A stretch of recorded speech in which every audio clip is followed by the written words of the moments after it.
आप लोगों ने दिवाली है वो बहुत अच्छे से एंजॉय की होगी, बहुत सारी मिठाइयाँ खाई होगी, पटाखे बिल्कुल नहीं फोड़े होंगे क्योंकि इस बार जो दिवाली थी वो पॉल्यूशन फ्री दिवाली थी। इसी के साथ में आप लोग फेस्टिव मूड में थे, मैं भी थोड़ी सी फेस्टिव मूड में थी कि हाँ ठीक है थोड़ा सा फेस्टिवल है, घर पे भी काम ज़्यादा रहता है और छुट्टियाँ हो चुकी थी, बच्चों का भी पढ़ने का मूड कम था, व्यूज़ मैंने देखे बहुत ही कम व्यूज़ आ रहे थे, तो मैंने सोचा ठीक है थोड़ा सा मैं भी छुट्टियाँ मना लेती हूँ और आप लोग भी छुट्टियाँ मना लो। इसी दौरान मैंने आपके लिए वीडियोस है वो नहीं बनाए, आई एम सो सॉरी।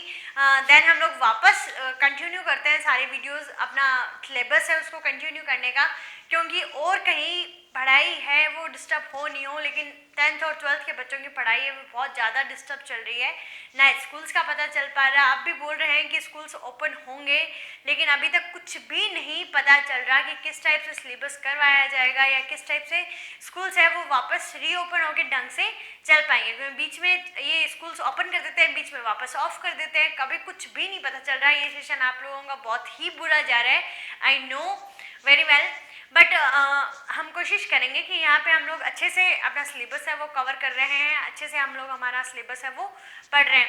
तो आज हमारा जो हम लोग प्लांट फिजियोलॉजी पढ़ रहे थे, उस प्लांट फिजियोलॉजी का एक बहुत ही इजी सा टॉपिक है और इससे बहुत ही इजी सा क्वेश्चन पूछा जाता है, लेकिन ये टॉपिक पढ़ने में अभी हम थ्योरेटिकल बात करें कि थ्योरेटिकल हम इस चैप्टर को पढ़ना चाहेंगे तो ये चैप्टर बहुत ही लेंदी लगेगा हमें कि यार क्या है, इतने सारे एलिमेंट्स याद करने पड़ेंगे, इतनी सारी चीज़ें याद करनी पड़ेगी, ठीक है, लेकिन इतनी सारी चीज़ें हम लोग खाते भी तो हैं, इतनी सारी चीज़ें हम इंजॉय भी तो लेते हैं। तो उसी टाइप से क्या होता है कि प्लांट्स से ही हमें न्यूट्रिएंट्स है वो मिलते हैं, तो हमें प्लांट्स के न्यूट्रिएंट्स के बारे में भी ध्यान में रखना चाहिए, ठीक है। आज हमारा टॉपिक है वो क्या है, mineral nutrition in plants. Plants के अंदर ही हम मिनरल न्यूट्रिएंट्स की बात क्यों कर रहे हैं। हम लोगों ने देखा कि प्लांट फिजियोलॉजी है, वैसे ही एनिमल फिजियोलॉजी थी। हम लोग रेस्पायरेशन करते हैं, प्लांट्स भी रेस्पायरेशन करते हैं, हम लोग डाइजेशन करते हैं, प्लांट्स को भी क्या चाहिए, न्यूट्रिएंट्स चाहिए, लेकिन प्लांट्स का न्यूट्रिशन तो भाई बहुत ही लेंथी होता जा रहा है। हम 3 चैप्टर से सिर्फ प्लांट्स के न्यूट्रिशन को ही पढ़ रहे हैं कि भाई प्लांट है वो CO2 कहाँ से लेगा, भाई प्लांट है वो वाटर कहाँ से लेगा, वो वाटर की और फूड की सप्लाई कैसे करेगा, ठीक है। उसी के साथ में हम लोग आज देखने वाले हैं वो मिनरल्स की सप्लाई है वो कैसे करता है और कौन कौन से मिनरल्स है वो प्लांट्स के लिए इजीली अवेलेबल होते हैं या प्लांट्स के लिए जो एसेंशियल होते हैं, तो उसी के बारे में हम लोग आज डिस्कस करने वाले हैं। तो आप लोग जल्दी जल्दी से नोटबुक निकाल लीजिए, पेन निकाल लीजिए और अपना नोट्स है वो बनाने स्टार्ट कर दीजिए, क्योंकि यहाँ पे जो मैंने जितना थोड़ा बहुत बताऊंगी वही आप लोगों के लिए इम्पोर्टेंट रहेगा और वही थोड़ा बहुत, हमेशा मैं बोलती ऐसे ही हूँ कि आपको यहाँ पे मैं थोड़ा बहुत बताने वाली हूँ, लेकिन मैं बताती आपको पूरा का पूरा कंप्लीट चैप्टर हूँ, ठीक है। उसमें से किसी भी टाइप की कोई लाइन मिस नहीं होती। आप लोगों से कहा हुआ है कि आप मेरे नोट्स के साथ में, मतलब मैंने जो आपको चैप्टर एक्सप्लेन किया उस एक्सप्लेनेशन के साथ में आप लोग साथ साथ में बुक भी रीड कीजिए, क्योंकि मैं यहाँ पे यदि लाइन टू लाइन लिखूंगी तो मेरे को बहुत टाइम लगेगा, मैं बहुत सारी लाइन टू लाइन लिख दूंगी तो आप लोगों को ऐसे लगेगा कि हाँ ठीक है मैम तो यहाँ से बस वो बुक उतारा और उस लाइन टू लाइन मैंने आपको यहाँ से पढ़ के बता दी, ठीक है। तो लाइंस आप लोगों के पास अवेलेबल है, बुक्स आप लोगों के पास अवेलेबल है, तो आप वहाँ से थ्योरेटिकल अपना मैटर है वो पूरा उठा सकते हैं। मैं यहाँ पे आपको उतना ही मैटर प्रोवाइड करवाऊंगी जितना आप लोगों को लर्न करना है, और ये चीज़ आपको लर्न रहेगी, आपको अच्छे से एक्सप्लेनेशन आपको समझ में आ जाएगी। उसके बाद में आप अपने सेल्फ नोट्स, क्योंकि हर एक बंदे की जो लिखने की शैली होती है वो अलग होती है, वो अपने ही टाइप से लिखेगा, ठीक है। मैंने किसी का भी पढ़ा हो, मैंने कोई सी भी बुक पढ़ी हो, लेकिन मेरे लिखने का तरीका है वो मेरा सेल्फ होना चाहिए, मेरी जो लैंग्वेज है लिखने की वो मेरी सेल्फ होनी चाहिए। हो सकता है वो टूटी फूटी हो, बहुत बार ऐसे होता है कि टूटी फूटी इंग्लिश लिखते हैं हम लोग, टूटी फूटी हिंदी लिखते हैं हम लोग, ठीक है। ग्रामेटिकली हम पूरी चीज़ को एक्सप्लेन नहीं करते, ग्रामेटिकली लाइन कंप्लीटली हमारी सही नहीं होती, कोई फ़र्क नहीं पड़ता, साइंस में ग्रामर पे बिल्कुल भी ध्यान नहीं दिया जाता। आप लोगों की उस लाइन का मीनिंग है ना वो निकल जाना चाहिए, आपके जो टर्म्स है टर्मिनोलॉजीज है वो सारी की सारी आपकी सही होनी चाहिए, उसके अलावा ग्रामर पे यहाँ पे ध्यान नहीं दिया जाता, ठीक है। तो हम सबसे पहले बात करते हैं न्यूट्रिएंट्स क्या होते हैं, न्यूट्रिएंट्स हमारे लिए ज़रूरी क्यों हैं। हम लोग को मतलब एक बार इस टॉपिक को भूल जाइए, आप लोग को ध्यान में, हम लोग खाना किससे लेते हैं, प्लांट से लेते हैं, ठीक है। तो प्लांट्स अपना खाना किससे ले रहे थे, वाटर ले रहे थे रूट के थ्रू, और उसी टाइप से मिनरल्स भी किसके थ्रू ले रहे थे, रूट्स के थ्रू, ठीक है। उन मिनरल्स वाटर और CO2 ले रहे थे स्टोमेटा के थ्रू, उन तीनों चीज़ों को लेके सनलाइट के प्रेजेंस में और क्लोरोफिल के प्रेजेंस में हमारे लिए न्यूट्रिएंट्स बना देते हैं, हम लोग वो खाना है वो खा पा रहे हैं। ठीक है, तो इतनी बात आप लोगों को इजीली पता है। अब इसी बात को हमें थोड़ा सा डिटेल में पढ़ना है। ठीक है, थोड़ा सा डिटेल कैसे होगा कि हम न्यूट्रिएंट्स के सबसे पहले डेफिनेशन देखें तो डेफिनेशन है ऑल लिविंग ऑर्गेनिज्म, मतलब सारे के सारे जीव। लिविंग ऑर्गेनिज्म में हम लोग बैक्टीरिया से लेके हम लोग बड़े से बड़े कोई एनिमल्स मीन्स एलिफेंट तक हम लोग बात कर रहे हैं। All living organism need to derive some substance from their surrounding in order to grow, develop and complete their normal life cycle। यहाँ आप चीज को यहाँ आपको ये चीजें हैं वो ध्यान में रखनी है। यहाँ क्या चीजें ध्यान में रखनी है कि यदि कोई भी लिविंग ऑर्गेनिज्म है उसको ग्रोथ करना है, ठीक है, उसको अपनी ग्रोथ अच्छी करनी है तो उसके लिए न्यूट्रिएंट्स वो जरूरी होते हैं। उसके साथ में हम लोग डेवलपमेंट की बात करें तो ग्रोथ और डेवलपमेंट दोनों के लिए न्यूट्रिएंट्स की जरूरत है। और यदि हम लोग कंप्लीट लाइफ साइकिल की बात करें, कंप्लीट लाइफ साइकिल हमारी इजीली चल रही है, ठीक है, उसको इजीली रन करने के लिए हमें किसकी जरूरत होती है, न्यूट्रिएंट्स की जरूरत होती है। तो इस चीज को आप लोगों को अच्छे से गांठ बांध लेनी है कि न्यूट्रिएंट्स हमारी बॉडी में बहुत ही ज्यादा इंपॉर्टेंट है। उसी के साथ में हमें न्यूट्रिएंट्स प्रोवाइड कौन करवा रहा है, प्लांट्स। तो हमें प्लांट्स के न्यूट्रिएंट्स भी है वो बहुत अच्छे से स्टडी करने हैं, नहीं तो प्लांट्स हमसे रूठ जाएंगे। ठीक है, तो यहाँ पे आप देखिए कि growth, development and complete life cycle के लिए जो सब्सटेंस हमारे सराउंडिंग मतलब हमारे चारों तरफ अवेलेबल है उसको हम लोग ले रहे हैं, सारे के सारे लिविंग ऑर्गेनिज्म ले रहे हैं, उसी को क्या कहा जाता है, न्यूट्रिएंट्स कहा जाता है। अब न्यूट्रिएंट्स है हमारे सराउंडिंग, हम बोल रहे हैं चारों तरफ हमारे अवेलेबल है, तो वो जो चारों तरफ हमारे अवेलेबल है वो टू कैटेगरीज में अवेलेबल है, एक तो ऑर्गेनिक और एक इनऑर्गेनिक। ठीक है, सबसे पहले हम बात करते हैं ऑर्गेनिक सब्सटेंस, ऑर्गेनिक न्यूट्रिएंट्स के बारे में बात करेंगे। A chemical compound that contains carbon, जो भी कोई केमिकल कंपाउंड पढ़े आप लोग, केमिस्ट्री है वो आप अच्छे से पढ़ते हुए आ रहे हो, 6th क्लास से पढ़ रहे हो, तो आप लोग को ध्यान में है कि जो भी आप कोई स्ट्रक्चर लिखते हो उस स्ट्रक्चर में यदि कार्बन आ रहा है, सी आप यूज कर रहे हो, तो वो क्या होंगे, ऑर्गेनिक कंपोनेंट्स होंगे। ठीक है, यदि आप सी यूज नहीं कर रहे हैं, ठीक है, आप लोग जिंक मतलब कोई भी आप मैग्नीशियम वगैरह उठा लीजिए, कैल्शियम वगैरह उठा लीजिए, तो जिनमें कार्बन्स प्रेजेंट नहीं है वो क्या होंगे, हमारे इनऑर्गेनिक न्यूट्रिएंट्स रहेंगे। ठीक है, तो ऑर्गेनिक और इनऑर्गेनिक न्यूट्रिएंट्स आपको समझ में आ गए होंगे, जिनमें कार्बन प्रेजेंट होता है वो ऑर्गेनिक होते हैं, जिनमें कार्बन प्रेजेंट नहीं होता वो इनऑर्गेनिक होते हैं। ठीक है, तो यहाँ पे मैंने मिनरल्स लिखा है इनऑर्गेनिक में, और ऑर्गेनिक में मैंने लिखा है कार्बोहाइड्रेट, फैट्स, प्रोटीन्स, विटामिन, ये सारे के सारे किस में आने वाले हैं, हमारे ऑर्गेनिक न्यूट्रिएंट्स में। ठीक है, अब मैंने कहा कि सारे के सारे जो लिविंग ऑर्गेनिज्म है उन सबको न्यूट्रिशन की जरूरत होती है। ठीक है, उन सबको न्यूट्रिशन की जरूरत है, उसके बेसिस पे यहाँ पे ऑर्गेनिज्म को दो कैटेगरीज में डिवाइड करते हैं। ठीक है, on the basic requirement of nutrients, nutrients की बेसिक रिक्वायरमेंट के थ्रू इनको दो भागों में डिवाइड कर दिया, एक तो होते हैं ऑटोट्रॉपिक और एक होता है हेटेरोट्रॉपिक। सीधा सा आपको पता है क्योंकि आप 6th क्लास से पढ़ते हुए आ रहे हो कि ऑटोट्रॉपिक क्या है और हेटेरोट्रॉपिक क्या है। ठीक है, ऑटोट्रॉपिक मतलब अपना खाना खुद बनाने वाले, हेटेरोट्रॉपिक मतलब अपना खाना बाहर से लेने वाले। ये आपकी डेफिनेशन जो आप लोग स्टार्टिंग से पढ़ते हुए आ रहे हो, यह आपको ध्यान में रखना है कि हम यहाँ पे न्यूट्रिएंट्स की बात कर रहे हैं, तो न्यूट्रिएंट्स में आप लोग को देखना है कि ऑटोट्रॉपिक्स होंगे जितने भी, वो ऑटोट्रॉपिक्स क्या करेंगे, इनऑर्गेनिक सब्सटेंस है वो तो बाहर से कलेक्ट करेंगे। ठीक है, इनऑर्गेनिक सब्सटेंस में जिनमें हम मिनरल्स के बारे में बात करने वाले हैं, इस चैप्टर में हम लोग जिस मिनरल्स के बारे में हम लोग पढ़ने वाले हैं, ठीक है, तो वो सारे के सारे इनऑर्गेनिक सब्सटेंस है वो कहाँ से लेंगे, वो आउटसाइड से, बाहर से लेंगे। ठीक है, और ऑर्गेनिक सब्सटेंस मतलब कि वो बोलेंगे आप रॉ मटेरियल है वो आप हमें अवेलेबल करवा दीजिए, सनलाइट अवेलेबल करवा दीजिए, क्लोरोफिल ऑलरेडी हमारे पास में है। ठीक है, वाटर हम लोग ऑब्जर्व कर चुके, CO2 हम ले चुके, उसके बाद में हम हमारा खाना है वो खुद ही बना लेंगे। ठीक है, तो ये ऑर्गेनिक सब्सटेंस जो भी चाहिए, क्योंकि कार्बोहाइड्रेट, प्रोटीन, फैट ये सब चीजें हैं वो अवेलेबल कौन करवाता है, हमें प्लांट्स अवेलेबल करवाएंगे। ठीक है, तो ऑर्गेनिक सब्सटेंस है वो खुद ही सिंथेसाइज कर लेते हैं और इनऑर्गेनिक सब्सटेंस है वो आउटसाइड से वो ले लेंगे। ठीक है, उसके बाद में इसके एग्जाम्पल मैंने लिखे हैं chlorophyllous plants and some bacterias. आप लोगों ने देखा है कि सम बैक्टीरियाज, कुछ बैक्टीरियाज होते हैं ब्लू ग्रीन एल्गी टाइप्स के, ठीक है, जिनको हम साइनोबैक्टीरिया भी बोलते हैं, तो वो और ये क्लोरोफिलस बैक्टीरियाज, ये क्या क्लोरोफिलस प्लांट्स। ठीक है, तो जिनमें क्लोरोफिल प्रेजेंट है तो वो अपना खाना खुद ही बना लेते हैं, ठीक है। तो आप लोगों को ये ऑटोट्रॉपिक है वो समझ में आ गया होगा। उसके बाद हम बात करते हैं हेटेरोट्रॉपिक के बारे में।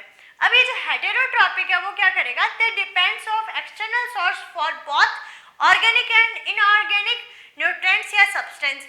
जो भी इनऑर्गेनिक सब्सटेंस होगा या जो भी ऑर्गेनिक सब्सटेंस होगा उसके लिए वो किस पे डिपेंडेंट रहेगा, प्लांट्स पे, ठीक है। या बाहर से ही वो चीज़ें हैं वो इनऑर्गेनिक और ऑर्गेनिक है वो कलेक्ट करने में रहेगा कि हमें भाई सारी चीज़ें बाहर से लेनी है। हमारी बॉडी में क्लोरोफिल नहीं है, हमारी बॉडी किसी टाइप का कोई न्यूट्रिएंट्स खुद नहीं बना सकती, हमें बाहर से ही लेना होगा। तो आपको ऑटोट्रॉपिक और हेटेरोट्रॉपिक है वो समझ में आ गया होगा। और यहाँ पे मैं एक बात और क्लियर कर देती हूँ कि यहाँ से क्वेश्चन नहीं पूछा जाता, बोर्ड के लेवल पे इंपॉर्टेंट नहीं है, नीट के लेवल पे क्वेश्चन पूछा जा सकता है, ठीक है। तो आप लोग यहाँ पे ये सारी चीज़ें सिर्फ समझने के लिए, क्योंकि इससे आगे वाला जो टॉपिक हमारा स्टार्ट होगा वो थोड़ा सा ईजी हो जाएगा, ठीक है। तो ये चीज़ आप समझ लिए। एग्जाम्पल होगा यहाँ पे फंजाई, बैक्टीरिया और एनिमल्स, ठीक है। और ये सारी की सारी जो स्टडी की थी वो किसने की थी, डी सॉसर और वॉन सैक्स, इन्होंने इस पे स्टडी की थी मिनरल न्यूट्रिएंट्स पे, तो उनके नाम आपको याद रखने हैं। उसके बाद में हम लोग बात करते हैं जिनसे क्वेश्चन पूछा जाता है। हम लोग देखते हैं कि हमारे पास में आप लोग जैसे नोटबुक के साथ में बुक पे खोल के बैठे हो तो आप लोग को ध्यान में है कि इसके बाद में जस्ट मेथड दे रखे हैं। मिनरल न्यूट्रिएंट्स को मेजर करने के लिए मेथड्स दे रखे हैं, 3 टाइप के मेथड है, वो हम लोग नेक्स्ट वीडियो में स्टडी करेंगे। क्योंकि आज हम लोग डायरेक्ट है कि 10 दिन की छुट्टियां मना के आए हैं तो हमारा माइंड है वो ठीक ठाक है कि हम लोग थोड़ा थोड़ा पढ़ लेते हैं, थोड़ा थोड़ा याद कर लेते हैं। तो उसके लिए मैंने थोड़ी सी इजी सी चीज़ यहाँ पे लिखने की कोशिश की है। वो तीनों मेथड्स है वो थोड़ी सी समझने में आप लोगों को ये होता है कि हाँ मैम ने क्या समझा दिया यार, इतने दिनों के बाद में तो क्लास हुई और क्लास होते हैं हमें कोई चीज़ हार्ड लग रही है, ठीक है। तो यहाँ पे एक जो इजी सी चीज़ है वो ये है कि आपका जो पूरा का पूरा चैप्टर है वो किस पे बेस्ड है, एसेंशियल एलिमेंट्स पे। एसेंशियल और नॉन एसेंशियल का मतलब क्या होता है, आप लोगों को ध्यान में, आप केमिस्ट्री पढ़ते हैं, केमिस्ट्री में पढ़ते हैं तो 105 से लेके 108 एलिमेंट्स आप लोगों को पढ़ने होते हैं। आप लोगों को याद भी होगी पीरियोडिक टेबल। अब इस टेबल में आप लोगों को ये देखना है कि यहाँ पे जब जो 3 मेथड्स हम लोग कल के वीडियो में पढ़ने वाले हैं, उन जो मेथड्स में बात की हुई है वो यही कही हुई है कि एलिमेंट्स है वो बहुत सारे अवेलेबल होते हैं प्लांट्स में, ठीक है। उनमें से जो सबसे ज़्यादा रिक्वायरमेंट होती है, सबसे ज़्यादा जो एसेंशियल होते हैं उनको बोला जाता है यहाँ पे एसेंशियल एलिमेंट्स। मतलब जिसकी रिक्वायरमेंट सबसे ज़्यादा होगी उसके बिना उस प्लांट का काम नहीं चलने वाला, ठीक है। तो वो क्या होगा, एसेंशियल एलिमेंट होंगे। क्योंकि हमें ध्यान में है कि हम लोग अर्थ की बात करते हैं, सॉइल की बात करते हैं, सॉइल में बहुत सारे एलिमेंट्स है वो अवेलेबल है, ठीक है।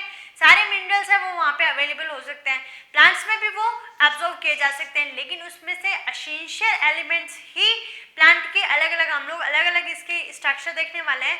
तो यहाँ पे अलग अलग स्ट्रक्चर्स के फॉर्मूले, हम लोग स्ट्रक्चर की जो बात करेंगे, हम एनर्जी प्रोवाइड की बात करेंगे, हम लोग एंजाइम एक्टिवेटर की बात करेंगे, तो उसके लिए कुछ स्पेसिफिक एलिमेंट्स होंगे वही काम आने वाले हैं। तो उनके बारे में हम लोग देखते हैं कि यहाँ पे आपको 17 एलिमेंट याद करने हैं। 17 एलिमेंट है वो एसेंशियल एलिमेंट में काउंट होते हैं, ठीक है। Most minerals in soil can enter plant through roots, roots के थ्रू ही जो एलिमेंट्स है वो एंटर किए जाते हैं। तो आप लोगों को ये बात ध्यान में रखनी है। उसके बाद में यहाँ पे क्राइटेरिया दे रखा है, criteria for essentiality of an element. Element की जो एसेंशियल है कि एलिमेंट वो एसेंशियल क्यों है उसका एक क्राइटेरिया बनाया हुआ है। हम लोग विटामिन्स पढ़े थे, हम लोग प्रोटीन्स पढ़े थे, हम लोग ने बहुत सारे हार्मोन्स के बारे में स्टडी किया। वहाँ पर मैंने आपसे एक ही बात कही थी कि हर एक चीज़ का एक क्राइटेरिया फिक्स है कि इतने ही अमाउंट में वो चाहिए या इतने अमाउंट में वो वर्क करेगा। उससे यदि हाइपर है तो भी टेंशन है और उससे हाइपो है तो भी टेंशन था, ठीक है। तो हम लोग जैसे वहाँ पढ़े थे विटामिन्स, हार्मोन्स, हम लोग उसके बारे में स्टडी किए थे।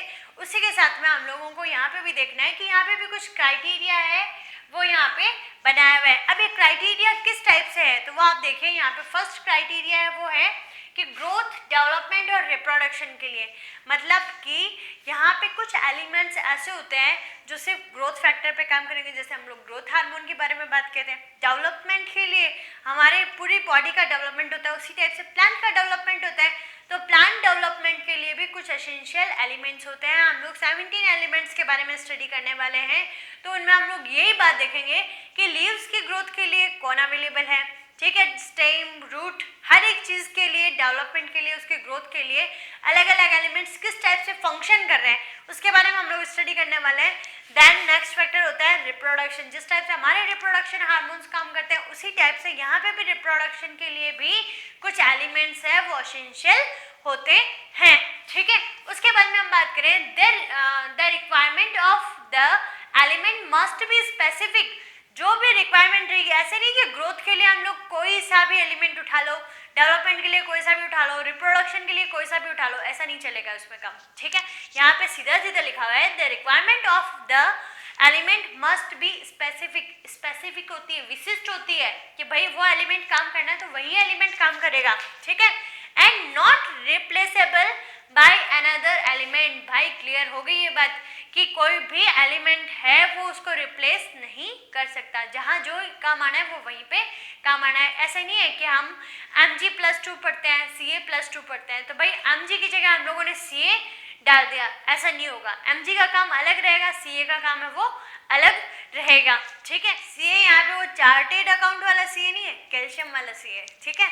उसके बाद हम बात करते हैं the element must be directly involve in the metabolism. सबसे इंपॉर्टेंट कि सबसे ज़्यादा जो होता है प्लांट की लाइफ साइकिल में या हमारी लाइफ साइकिल में रोल होता है वो किसका होता है, मेटाबॉलिज्म का। मेटाबॉलिज्म में एनाबॉलिक और कैटाबॉलिक आप लोगों को दोनों समझा रखिए।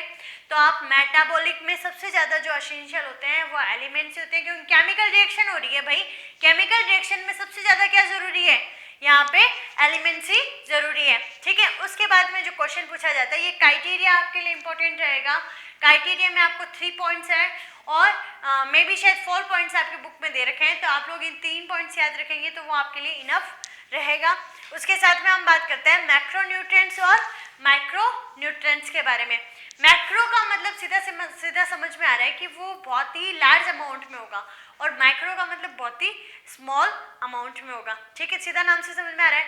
मैक्रो को मेजर भी बोलते हैं और जो माइक्रो रहेगा उसको माइनर भी कहेंगे, ठीक है। जो माइनर रहेगा उसको ट्रेस एलिमेंट भी कहा जाएगा। तो आप लोग ये चीज़ें हैं वो थोड़े सा ध्यान में रखिएगा। उसके साथ में हम बात करते हैं कि हम लोग ये तो देख चुके कि एसेंशियल एलिमेंट है कितने, 17, और इन 17 को अब हम लोग को पढ़ना है मैक्रो और माइक्रो न्यूट्रिएंट्स में। सबसे पहले हम मैक्रो न्यूट्रिएंट्स की बात करें तो मैक्रो न्यूट्रिएंट्स के बारे में लिखा है मैंने, required by plant tissue in large amount, मतलब बहुत ही ज़्यादा मात्रा में जो चाहिएंगे उनकी यदि मात्रा है कम हो जाए तो उसमें बहुत सारे हमें डिजीज डिसऑर्डर्स है वो देखने के लिए मिलेंगे, ठीक है। तो अमाउंट्स में चाहिए तो इसकी जो अमाउंट है, ठीक है, ये मोस्ट इंपॉर्टेंट है यहाँ पे कि इसकी अमाउंट कितनी रहेगी, इसकी रहेगी मोर देन 10 मिलीमोल पर किलोग्राम ऑफ ड्राई मैटर, ठीक है। अभी आपको ड्राई मैटर ये समझ में नहीं आएगा कि हम लोग जिस टाइप से है कि कुछ भी सूखा प्लांट, कोई भी सूखा प्लांट जिसमें वाटर की क्वांटिटी नहीं हो, उसका ड्राई पोर्शन लिया, उस ड्राई पोर्शन में हमें न्यूट्रिएंट्स छांटने कि भाई कौन कौन से न्यूट्रिएंट्स इसमें है अवेलेबल, तो प्लांट्स के लिए कौन कौन से न्यूट्रिएंट्स है वो ज़रूरी थे। वो जो कल हम लोग 3 मेथड्स पढ़ेंगे ना उनमें आपको ज़्यादा क्लियर हो जाएगा, ठीक है। तो अभी आपको ये सिर्फ अमाउंट ध्यान में रखनी है। आपके बुक में दे रखा है 10 mg पर ग्राम ऑफ ड्राई मैटर, ठीक है। तो आप लोगों को ये ध्यान में रखना है, ये मोर देन 10 रहेगा, ये लेस देन 10 रहेगा, क्योंकि यहाँ पे needed by plants in very small amount, बहुत ही कम मात्रा में चाहिए, ठीक है। तो ये लेस देन रहेगा 10 और ये मोर देन रहेगा। ये वैल्यूज आपकी पूछी जाती है। उसके बाद में पूछा जाता है कि भाई मैक्रो न्यूट्रिएंट्स कितने हैं और माइक्रो न्यूट्रिएंट्स कितने हैं। तो मैक्रो न्यूट्रिएंट्स यहाँ पे 9 है और माइक्रो न्यूट्रिएंट्स है वो 8 है। 9 + 8 = 17, ठीक है। मैथ्स अच्छी है आपकी, ठीक है। अब ये जो 9 एलिमेंट्स है जो मैक्रो न्यूट्रिएंट्स में पढ़ रहे हैं हम लोग, उसमें हम नॉन मिनरल भी पढ़ेंगे। नॉन मिनरल का मतलब कार्बन, ऑक्सीजन और हाइड्रोजन है, वो गैसेस में आता है, लेकिन हम लोग यहाँ पे न्यूट्रिएंट्स में पढ़ रहे हैं तो ये मैक्रो न्यूट्रिएंट्स में नॉन मिनरल हो गए, कार्बन, ऑक्सीजन और हाइड्रोजन, क्लियर। उसके बाद में हम बात करते हैं प्राइमरी और सेकेंडरी। बाकी 9 में से जो 6 बचे हैं उन 6 को प्राइमरी और सेकेंडरी में डिवाइड कर दिया। प्राइमरी मतलब जो ऐसा होता है ना कि मतलब उसके बिना कुछ हो ही नहीं सकता, और सेकेंडरी मतलब ठीक है, थोड़ा सा कम चल सकता है यदि वो नहीं भी अवेलेबल हो। तो इसके कारण इसको दो कैटेगरीज में डिवाइड कर दिया, एक तो प्राइमरी और एक सेकेंडरी। प्राइमरी में हम बात करेंगे नाइट्रोजन, फॉस्फोरस और पोटेशियम के बारे में, ठीक है। नाइट्रोजन, फॉस्फोरस और पोटेशियम, आपको ये बातें तीन तीन चार चार बार आप लोग को बोल के सोच देनी है कि यहाँ पे नॉन मिनरल है वो कार्बन, ऑक्सीजन और हाइड्रोजन। यहाँ पे नाइट्रोजन, फॉस्फोरस और पोटेशियम ये प्राइमरी रहेंगे, और जो सेकेंडरी रहेंगे वो सल्फर, कैल्शियम और मैग्नीशियम, ठीक है। आप लोग तीन तीन चार चार बार इसको पढ़ लीजिए, आप लोग याद कर लीजिए, आप लोगों को याद हो जाएगी। यहाँ पे कोई ट्रिक्स अवेलेबल नहीं है, मैंने ट्रिक्स देखी थी इसके लिए कि मैं आपको ट्रिक्स यहाँ पे समझाऊँ कुछ, लेकिन कुछ सेट बैठ नहीं रहा, ठीक है।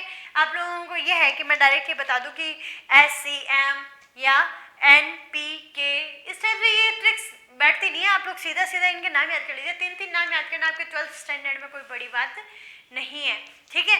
उसके बाद में यहाँ पे हम लोग बात करते हैं माइक्रो न्यूट्रिएंट्स के बारे में। तो माइक्रो न्यूट्रिएंट्स आपके 8 रहने वाले हैं। ये 8 कौन से हैं? यहाँ पे बोरॉन है, कॉपर है, क्लोरीन है, मैग्नीज है, मॉलिब्डेनम है, निकल है, जिंक है और फेरस जो आयरन रहेगा, ठीक है। तो इस टाइप से आपको ये 8 एलिमेंट्स हैं यहाँ पे याद करने हैं। अपना फेस्टिव मूड है वो पूरा का पूरा छोड़ दीजिए, ऐसे सोचिए कि भैया नेक्स्ट मंथ हमारे एग्जाम बोर्ड एग्जाम्स है वो होने वाले हैं, तो आप अपना पूरा का पूरा माइंड सेट बना लीजिए पढ़ाई करने वाला, क्योंकि अब है कि आपके बोर्ड एग्जाम के बाद ही कोई बड़ा फेस्टिवल आने वाला है जिसको हम होली बोलते हैं। दिवाली आप लोगों की जा चुकी, ठीक है। तो आप लोग है कि अपने नोट्स है वो प्रिपेयर कर लीजिए, हम लोग ये चैप्टर है वो जल्दी से जल्दी फिनिश करने की कोशिश करेंगे। तो खुश रहिए, मुस्कुराते रहिए और घर पे सुरक्षित रहिए। Thank you.